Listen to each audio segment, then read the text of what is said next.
Hey dudes, welcome to Splat from the Past, the only 80s themed horror and sci-fi show where things can get totally radical. Now today, I will be having a very special guest that I've just been so fucking excited for.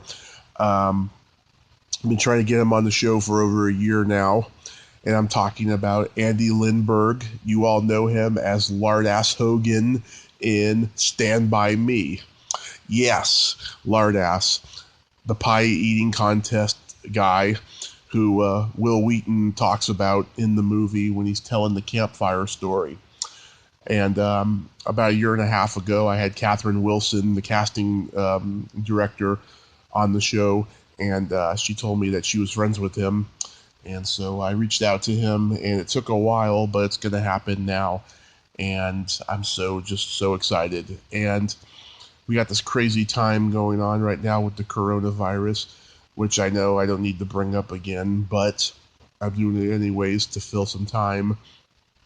I know that we are strong as a nation and we will overcome all this quarantine, as they call it, and things will be so much better. And we got Easter coming up, and hopefully I'm going to have some Easter movie guests come on. I'm starting to do the holidays now for like every occasion, and it's exciting now that I'm actually 110% loving what I'm doing. So, here is my interview with Andy Lindberg. Good morning. Good morning, Andy. Welcome to the show. How are you? I'm good. Hold on. I'm going to switch the device that I'm using to talk to you. Okay. I have an elderly father, and I've been out this morning shopping for him, so it's taken me a little longer to do that than I expected. Oh, that's good at least. Again, can you hear me? Yeah. All right. Switch my audio. There we go. How's that? That's good. That's good. All right. So you may also hear, I'm in the car, you may hear my French bulldog Ludwig snorting or making noises. Okay. But that's the excitement of live recording. Well, this is such an honor. Thank you for taking the time this morning. Sure. What a strange time it is. It is. To be alive. It's a very strange time. But let's go back in time. Where were you at that point in time when you got cast as Lardass in Stand By Me? It was maybe not this time of year, but it was late spring, and I was a freshman in high school. Mm-hmm. I grew up in Portland, Oregon, where I currently live, and I went to a high school that was across town from me. Mm-hmm. So I actually didn't know very many people at my high school, certainly during my freshman year. And one of the reasons I went to that particular high school is that it was about 2 blocks away from the Portland Civic Theater, which is where I took acting classes and actually where I found out about the audition for the film. I had an acting teacher named Beth Harper, Mm-hmm. who's still teaching acting at the Portland Actors Conservatory here in town. And she had been asked by, I believe, a casting director in town to send kids, 12 to 16 to audition for what at the time was, the only thing we knew about it was that it was an adaptation of a Stephen King story that took place in the 1950s. Right. So myself and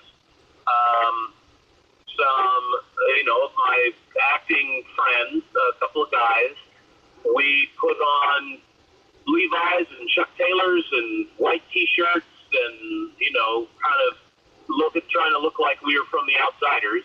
Yeah. And it went in, and they just put us on videotape, essentially like, I think we said our name, our age, how tall we were, just so they could see us and hear our voices.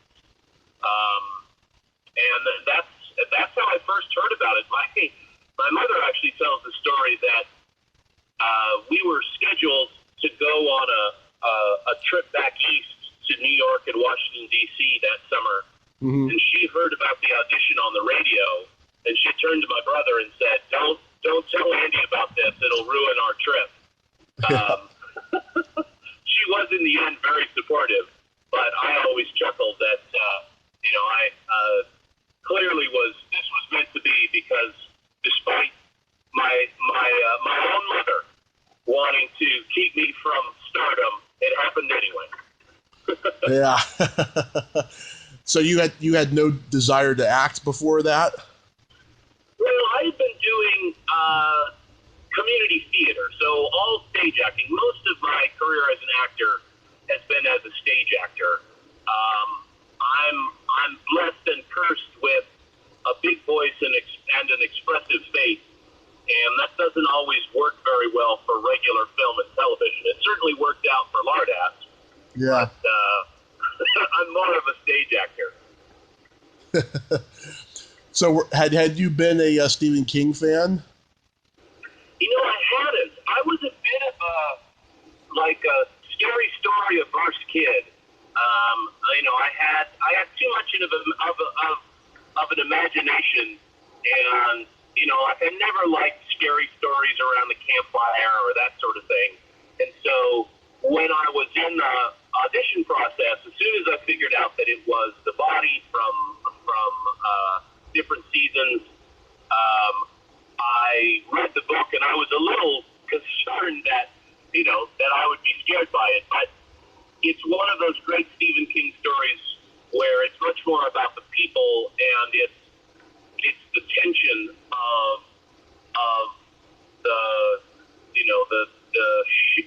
the threat of death and gore and doom and gloom. So I was relieved that it wasn't a spooky story. Yeah, I mean, you must have thought to yourself, wow, I get to be in probably the first non-horror story that Stephen King had, come out with in the public. Well, I guess I wasn't that well read for Stephen King stuff to know that, but yes, I was. I certainly was relieved that I wasn't in, something that was, going to be a really scary gore fest. Yeah. Did you get to meet Stephen King? I didn't. He, at the time, as I recall, had been burned by some bad adaptations of his work, and so tended to stay away. I don't know the circumstances of what his rights were, having sold the rights to that particular story. Mm-hmm. But he, I of course was interested in meeting him. I only shot for, I think, 5 days, and so the chances of him having made an appearance while I were there were slim and none.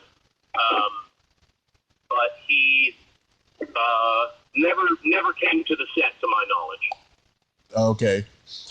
So did you audition for Rob Reiner? I did.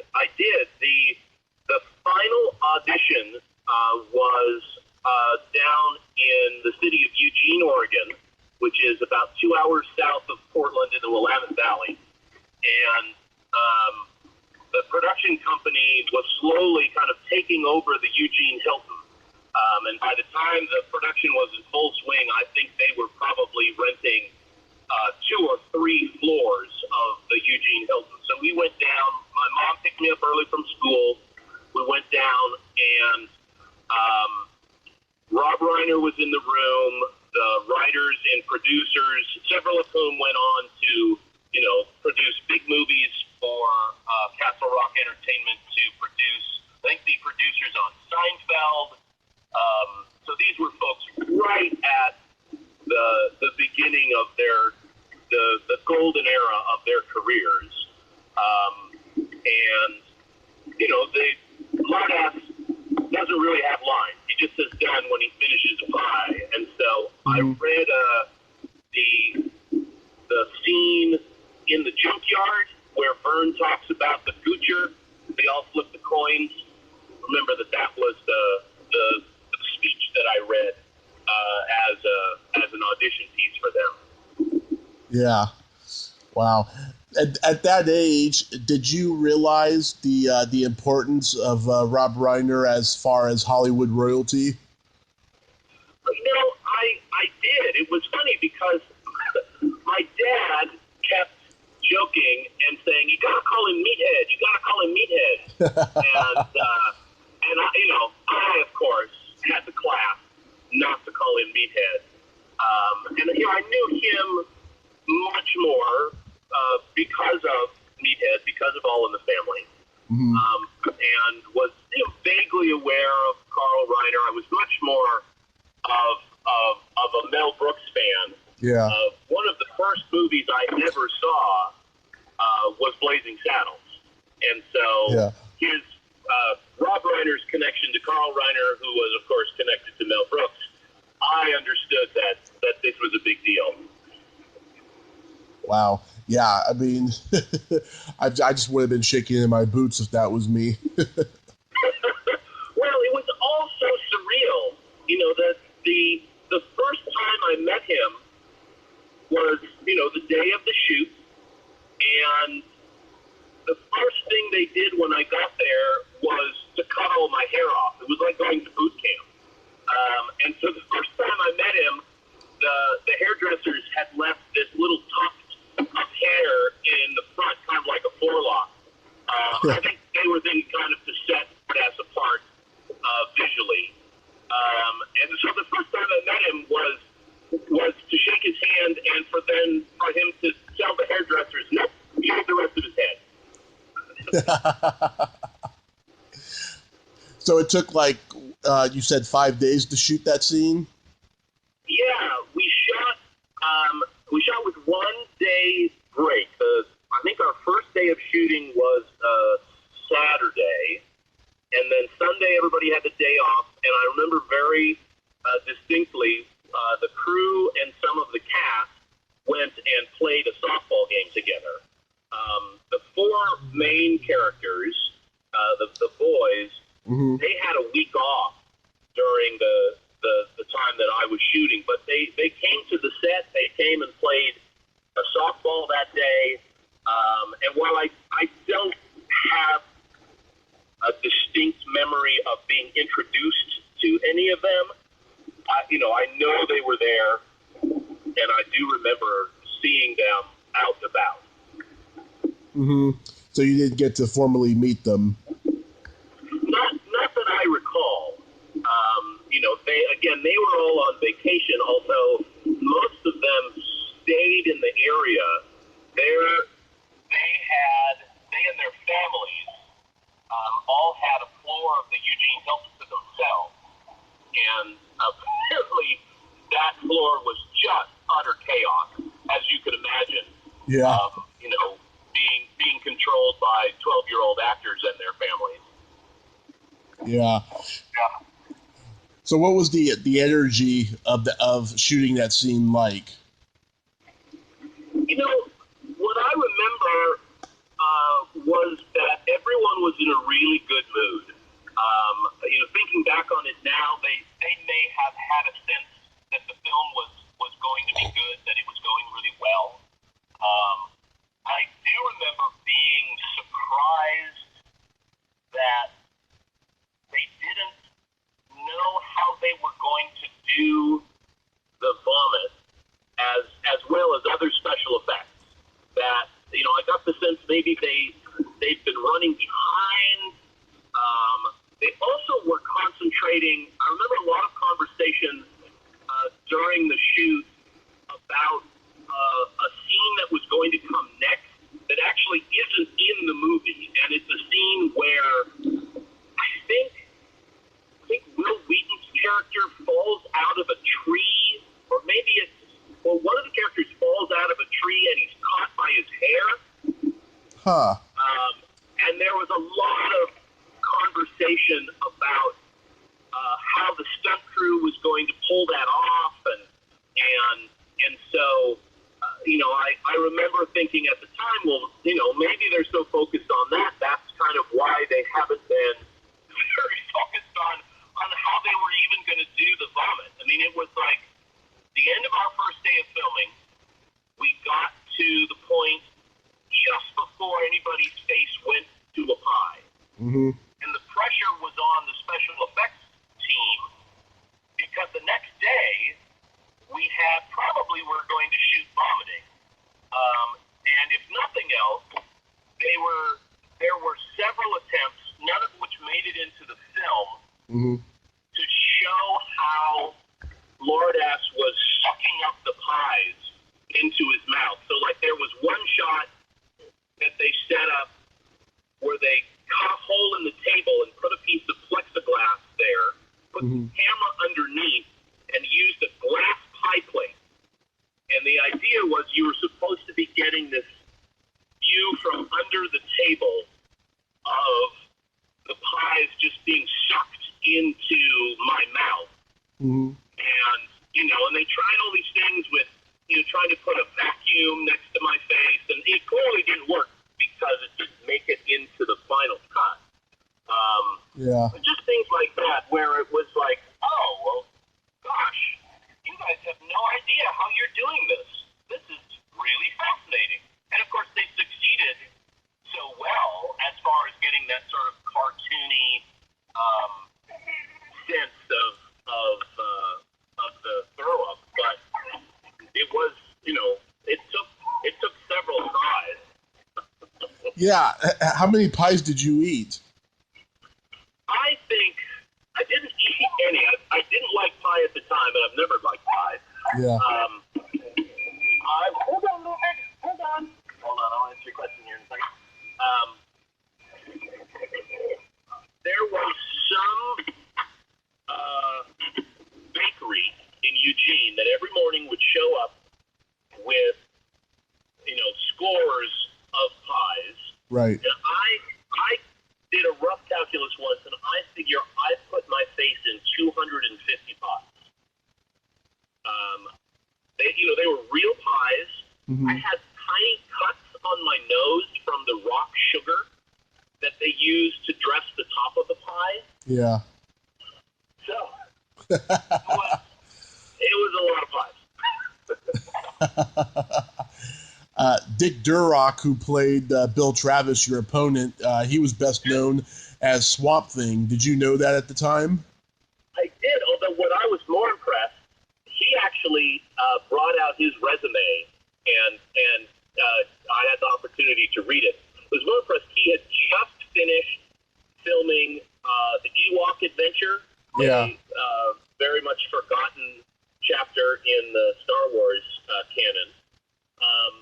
But he also had been a character in The $6 Million Man. He had been in the original Star Trek series. Right. And, and just all of these classic 70s and 60s films and television in particular. And I just, he was just so kind and sweet and fascinating. And it was I remember being really wowed by all of the things that he'd been in. Mm-hmm. Yeah, he did have a nice career there. Yeah, I mean, that scene, it was always kind of strange to me when I was a kid. I know it was a story that Will Wheaton was telling and stuff, but there was something I always thought there was something kind of mean about it. Oh yeah, and that's it's a mixed legacy, of course, because yeah. My claim to fame is as an heroic character. I mean, he's the hero of that story.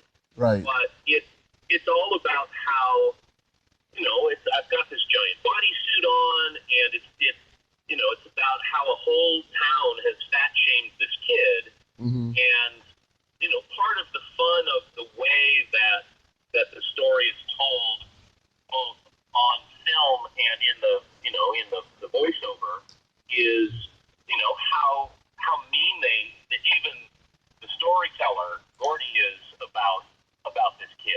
Right. And so, it's the fact that he triumphs in the end is great. But of course, it's a bit of a mixed message.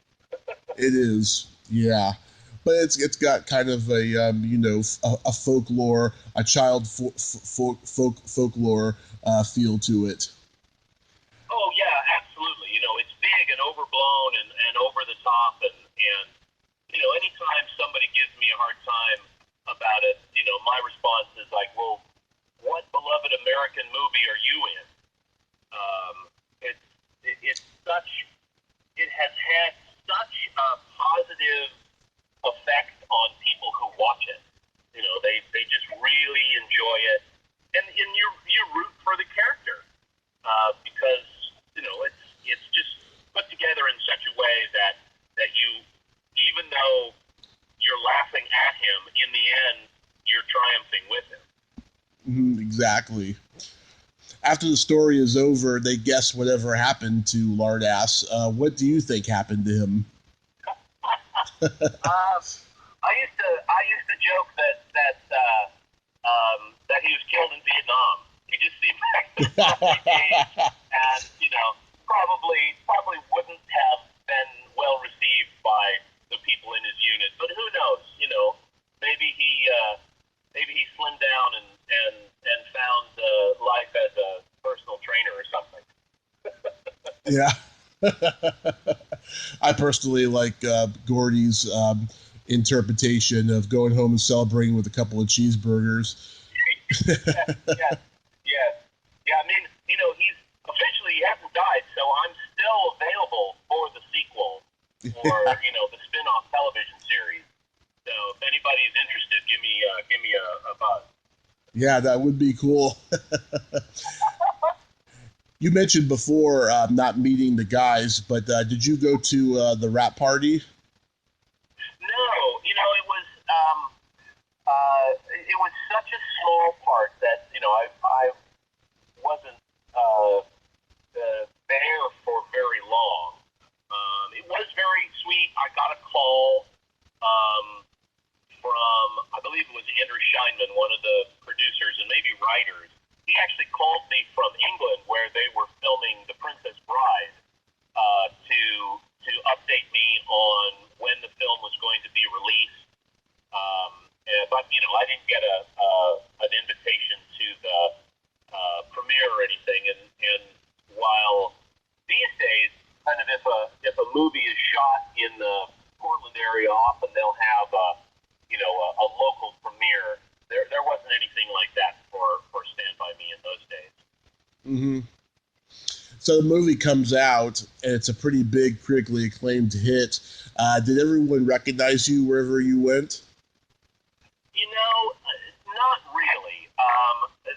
There was one time where I had gone to the movie in the theater with some friends, and someone overheard the conversation we were having, where it was obvious that I was, saying that was me, and someone, I saw that light of recognition in someone's eyes. Mm-hmm. I always used to laugh, though, because often even many years later, I'd be at some party or social gathering, and my spidey sense would tingle, and I'd see someone talking to somebody across the room and kind of glancing over, and then 5 minutes later, someone would come up to me and they'd be like, "Hey, don't I know you from somewhere?" And where they knew me from was the conversation they had 5 minutes ago, where somebody told them I was Lardass. So it just, of course, I was just about to go through puberty hard at that point, and so my face changed, and with longer hair, I looked very much different. And I was I just looked so different. So I was never stopped on the street.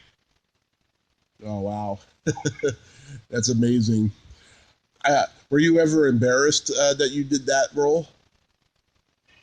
Not really. I mean, it was, as I say, it's kind of a a mixed blessing in that it's a character that kind of emphasizes. I've struggled with my weight my whole life, and it's a character that kind of emphasizes an aspect of me that I don't particularly like.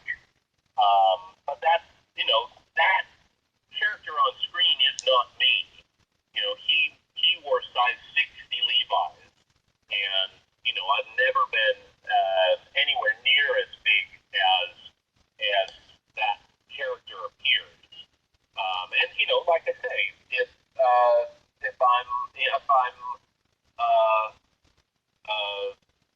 if people give me a hard time about it, it's like, okay, well, why don't you tell me what movies you've been in, and how those have been a positive thing for other people. I'll wait for you to bring your resume.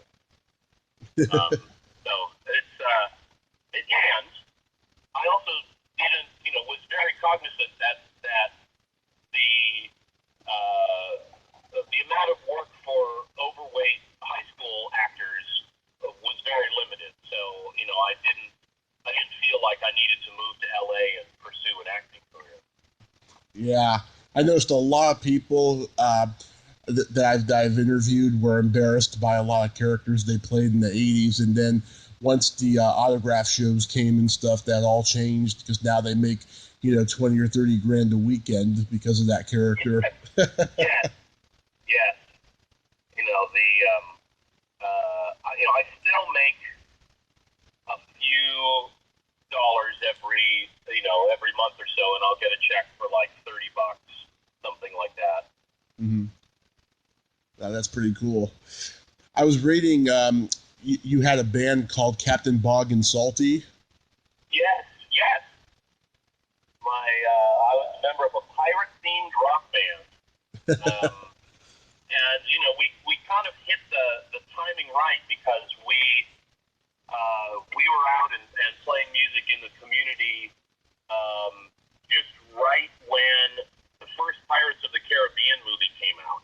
Yeah. And suddenly pirates were cool. And we went from, it was started entirely as a children's band. And we went from playing children's shows at libraries. And then we noticed that there were these adults that were dressed in these elaborate pirate outfits, like standing at the back of our kids' concerts. And they hadn't brought any children with them. And we realized that there was this kind of emerging pirate cosplay movement, kind of like a Ren Fair, but for pirates. And so we would do almost the same songs that we played for kids in rock venues for adults. And we had a tough time at the venues because these pirates would be bringing in swords and knives to the concert because it was part of their costume. It was great. What kind of music did you guys do? Well, it was, the idea was it was pirate rock, and the song sounded anywhere from an Elliott Smith song to something that sounded like AC/DC to some reggae or like a lullaby about manatees. So it was all over the map. Whatever style we wanted to write and record in, we did. Mm-hmm. Did you guys ever open for anybody famous? Gosh, I'm trying to think. Probably we would play with like local celebrity bands that folks outside of the Portland area wouldn't know. Yeah. But yeah, no, we we played as many libraries and elementary school gymnasiums as we did rock clubs. So we were mainly A bar band. Principal Thompson or something like that. Yeah, a bar band. Yeah, exactly. So what are you doing these days? I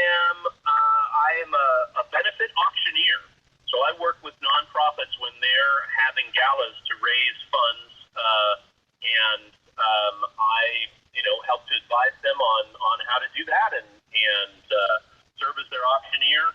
I also work.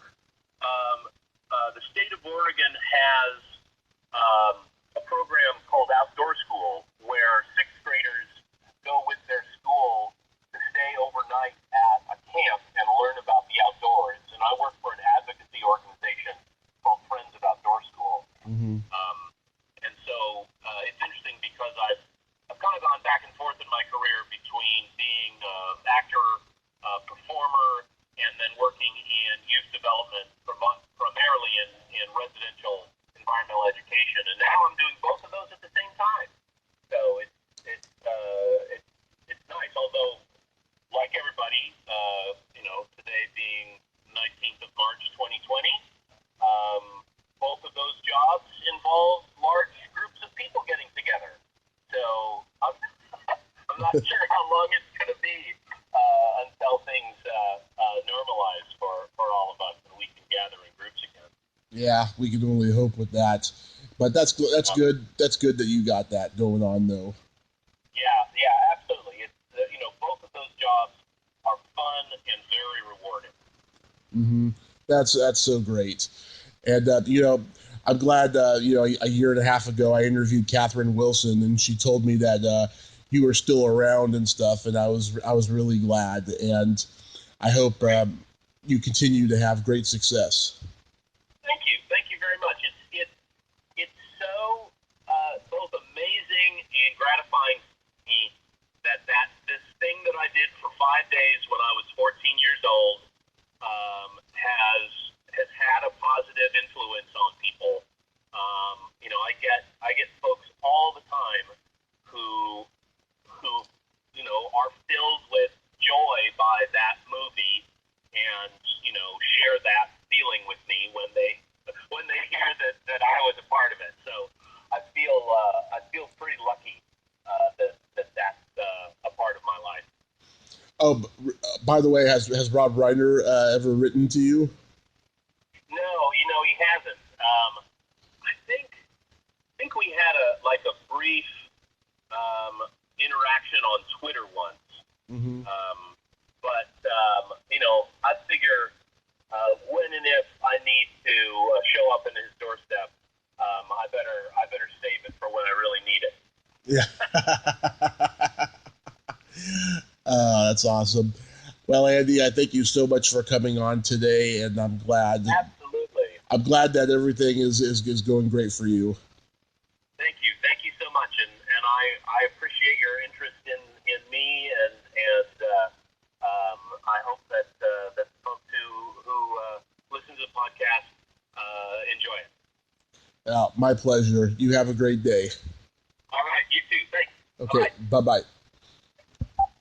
Well, there you have it. Andy Lindberg. Ain't he a cool dude?